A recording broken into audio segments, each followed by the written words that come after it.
Yes, people, hope everyone's good. So, today I am going to be breaking down a trade I took on gold today. Now, it was a gold buy. This was a market maker buy model, and yeah, this is the trade. I'll put the trade on the screen here now, and let's get into the breakdown. First things first, I just want to show you that I've executed on the trade, and that I actually did take the trade that I'm going to be breaking down today. So, starting off, heading into the New York session, this line here is New York Open. So, I just want to speak about what's going through my mind. I'm looking for buys, obviously, because as you can see, we've got higher low, higher high, higher low, higher high. We're creating these breaks of structure. So, I'm going into the session and I'm thinking, where is best to buy from? Now, if we go on the 1 hour time frame, as you can see, we're reacting off these fair value gaps. So we reacted off this gap and went higher. We reacted off this gap here and went higher. So I can't get it. That's it there. Yeah, so basically this is what I can see going into New York session. Now, I'm only looking for buys because we're clearly bullish, we're breaking structure, and we're reacting off bullish fair value gaps. So, I just want to get in with the trend. So, this is exactly what I seen as I was coming into New York session.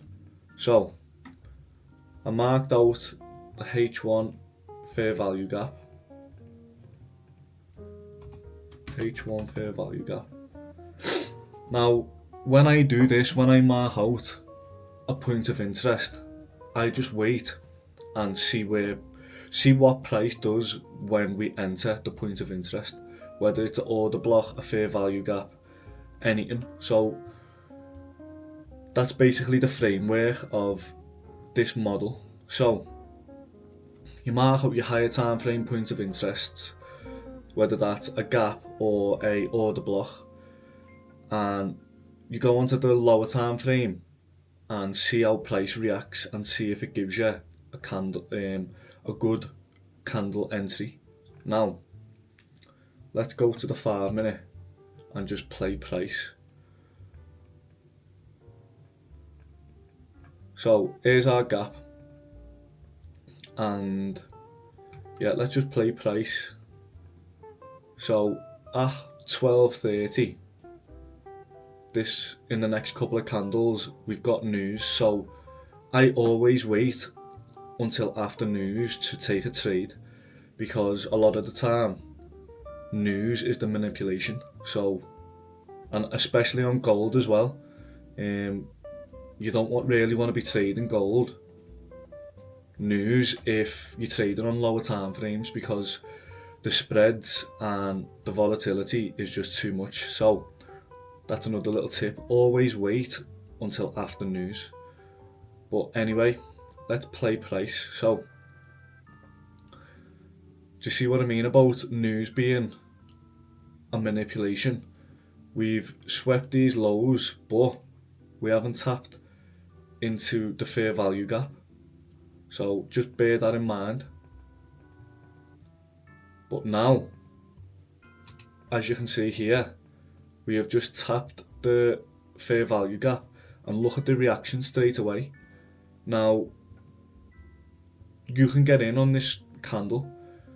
It's a pin bar. It's just a rejection candle, but I think the proper name is either a pin bar or a hammerhead. This is a very strong candle, bullish candle. Now, I didn't actually get into the trade here. I got into the trade when price failed to break below, and then we had a strong close.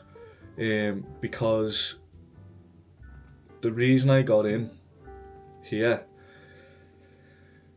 is because we've swept the low and we've mitigated the higher time frame gap. So if we are going to be bullish for New York, and if I am right about my decision, there's no real need to come back down here anymore, because price has already done its job. If when you're bullish, you never just go up in a straight line like this, high low.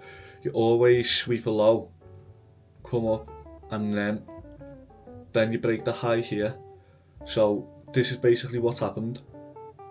Now, if I'm expecting these highs to get taken out and for price to carry on going up, there's no need for price to come down. So this is basically where I entered, and I had my stop below the candle low, and I aimed for a 1 to 2, somewhere around there. So if we just play price out, you can see we head straight to TP. Now, this is another candle what you could have entered on. This candle here, this is another candle, because we've swept the low of the previous candle and we've closed above that candle. So that's another very strong bullish sign. Now, if you just look at where price went, Jesus Christ, imagine I held that one. But yeah, so basically the whole reason why we wait for fair value gaps to be tapped into is because, if you think about it, a higher time frame fair value gap is a low on the lower time frame.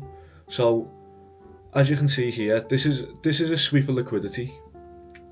We've swept this low, and yeah, that's just classed as a sweep of liquidity. But it's also, when you go on 1 hour, that candle is the top of the fair value gap. So that's why it's important to always wait.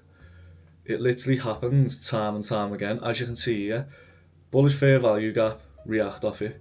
We've got this bullish fair value gap here, then we continue to break the high. There's market maker buy models everywhere you look.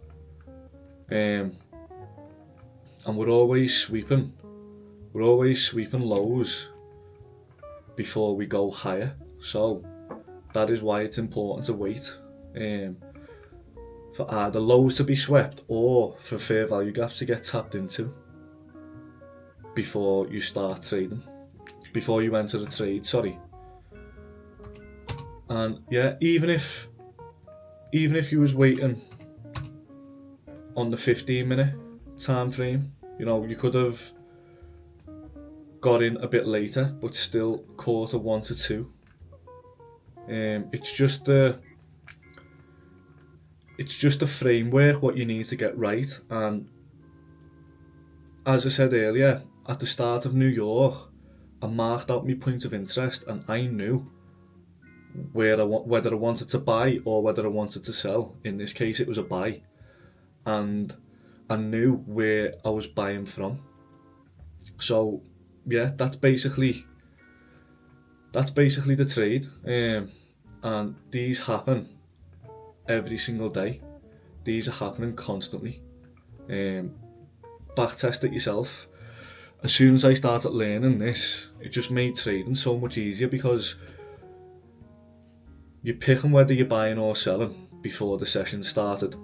Like, for example, if there was a sell opportunity, I wouldn't have took it because we're bullish. So in my head, that cancels out a lot of noise.